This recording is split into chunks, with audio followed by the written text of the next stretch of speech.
সুপ্রিয় দর্শকবৃন্দ, আসসালামু আলাইকুম রহমতুল্লাহি ওয়া বারাকাতুহু। প্রীতি ও শুভেচ্ছা নেবেন, আশা করি সকলেই ভালো আছেন।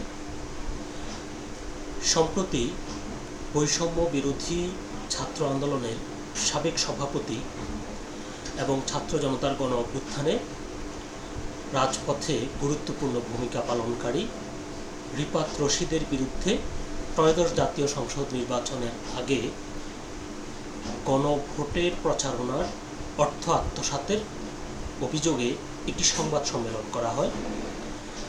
তো তারই প্রেক্ষিতে এবার সেই অভিযোগের বিষয়ে মুখ খুললেন রিপাত রশিদ, যিনি সম্প্রতি জাতীয় নাগরিক পার্টি তথা এনসিপিতে যোগ দিয়েছেন।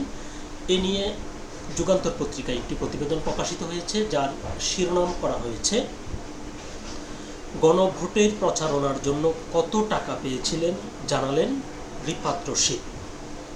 খবরটি বিস্তারিত বলছে যে সদ্য জাতীয় নাগরিক পার্টিতে যোগ দেওয়া বৈষম্য বিরোধী ছাত্র আন্দোলনের সাবেক সভাপতি রিপাত রশিদ বলেছেন, গণভোটের ক্যাম্পেইনকে সামনে রেখে আমাদের 15 দিন ব্যাপী পরিকল্পনার অংশ হিসেবে বাংলাদেশ ব্যাংকের সঙ্গে 5 কোটি টাকা প্রদানের বিষয়ে একটি চুক্তি সম্পাদিত হয়। তবে ভোটের আগে সময় স্বল্পতার কারণে বাংলাদেশ ব্যাংক রেজিস্টারকৃত সেফ ফাউন্ডেশনকে 7 দিনের প্রচারণার জন্য 1 কোটি টাকা প্রদান করে। শুক্রবার 24 এপ্রিল রাতে সামাজিক যোগাযোগ মাধ্যম ফেসবুকে এক পোস্টে তিনি তার বিরুদ্ধে আসা বিভিন্ন অভিযোগের ব্যাখ্যা দেন।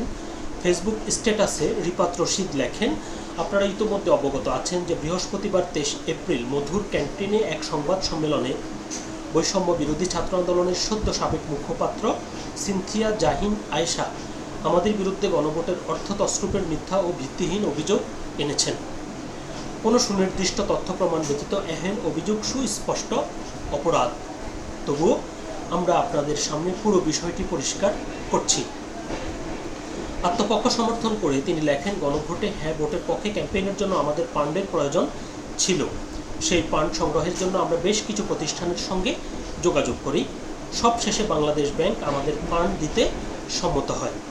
কিন্তু বিপত্তি বাধে, কারণ বৈষম্য বিরোধী ছাত্র আন্দোলন সরকারের কোনো রেজিস্টার্ড সংগঠন নয়। বাংলাদেশ ব্যাংক নন রেজিস্টার্ড কোনো সংগঠনকে অনুদান বা স্পন্সর করতে পারেন না। সে কারণে আমাদের জরুরি ভিত্তিতে একটি ফাউন্ডেশন গঠন করতে হয়। সেই ফাউন্ডেশনে সিনথিয়াও যুক্ত ছিলেন বলে জানান বৈশা আর সাবেক সভাপতি। তিনি লেখেন, সিনথিয়া শুরুতে থাকতে সম্মত হন এবং প্রয়োজনীয় তথ্য প্রদান সহ স্বাক্ষরও করেন, কিন্তু পরবর্তীতে তিনি গণভোটের কোনো কার্যক্রমে যুক্ত থাকবেন না এবং দায়িত্ব নিতে পারবেন না বলে হঠাৎ সরে দাঁড়ান। পাশাপাশি জানান, তাকে যদি ফাউন্ডেশনে রাখা হয় তাহলে তিনি সংবাদ সম্মেলন করে পুরো বিষয়টি ক্ষতিগ্রস্ত করবেন। পরবর্তীতে তাকে বাদ দিয়েই ফাউন্ডেশনের রেজিস্ট্রেশন নেওয়া হয়।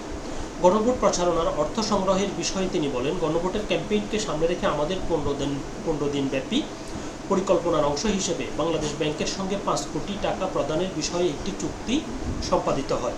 তবে ভোটের আগে সময় স্বল্পতার কারণে বাংলাদেশ ব্যাংক রেজিস্টার্ডকৃত সেট ফাউন্ডেশনকে 7 দিনের প্রচারণার জন্য 1 কোটি টাকা প্রদান করে। এরপর আপনারা জানেন, বৈষম্য বিরোধী ছাত্র আন্দোলনের পক্ষ থেকে সারা দেশব্যাপী 7 দিন গণভোটের ক্যাম্পেইন পরিচালনা করা হয়।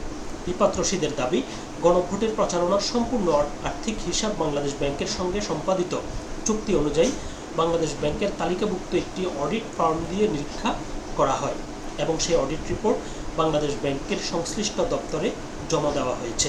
সিনথিয়া সহ কয়েকজন বৈশা আর সাবেক নেতাদের বিতর্কিত ও হেয় প্রতিপন্ন করার উদ্দেশ্যে সংবাদ সম্মেলনের মাধ্যমে মিথ্যা ও ভিত্তিহীন অভিযোগ এনেছেন বলে দাবি করেন রিপাত। তিনি লেখেন, আমরা এসব মিথ্যা অভিযোগ দৃঢ়ভাবে প্রত্যাখ্যান করছি। একই সঙ্গে আমরা আহ্বান জানাচ্ছি, দুদক সহ যদি কোনো তদন্ত সংস্থা উক্ত অভিযোগগুলো তদন্ত করতে আগ্রহী হয় তাহলে আমরা সর্বোচ্চ সহযোগিতা করতে প্রস্তুত। আমাদের কাছে সংশ্লিষ্ট হিসাবের সকল প্রকার প্রয়োজনীয় কাগজপত্র সংরক্ষিত রয়েছে। রিপাত আরও বলেন, ইতোপূর্বে বৈষম্য বিরোধী ছাত্র আন্দোলন 4 মাসের একটি ট্রানজিশনাল সংকট অতিক্রম করছে, কারণ সে সময়ে সংগঠনের পূর্ববর্তী অর্গনোগ্রাম উমামা হাসনাত আরিফ সোহেল সংগঠনের পরবর্তী কোনো কার্যপরিধি ও নেতৃত্ব নির্ধারণ না করায় এক ধরনের সংকট তৈরি হয়। তো পরের কথাগুলো আর প্রাসঙ্গিক না, এই জন্য আমরা সেগুলো পড়ছি না। যেটি গুরুত্বপূর্ণ ছিল সেটি হলো, রিপাত রশিদ যেহেতু বৈষম্য বিরোধী ছাত্র আন্দোলনের একজন অন্যতম নেতা, সেজন্য তার বিরুদ্ধে যে অভিযোগ উঠেছে তিনি সুস্পষ্টভাবে তার ব্যাখ্যা দিয়েছেন। এটি একটি ভালো দিক। পাশাপাশি যেটি বলতে হয় সেটি হলো এই যে তার বিরুদ্ধে সংবাদ সম্মেলন করে অভিযোগ জানানোর পর কেন তিনি বিষয়টি মুখ খুললেন। যারা তার কাছে এর আগে হিসাব চেয়েছেন, তো এই কথাগুলো তো তিনি তাদেরকেও বলতে পারতেন, তাহলে তিনি তার পক্ষ থেকে তিনি একেবারেই পরিষ্কার থাকতেন, তাহলে তো আর সংবাদ সম্মেলন করার প্রয়োজন হতো না। তো এটি একটি ভালো দিক, যাক তিনি পুরো বিষয়টা কিভাবে কি হয়েছে তিনি একদম পরিষ্কার ব্যাখ্যা দিয়েছেন। এখন যারা অভিযোগ করেছে তাদের এরপর যদি আরও কিছু বলার থাকে তাহলে তারা সেটি বলতে পারে বা যুক্তি খণ্ডন করতে পারে।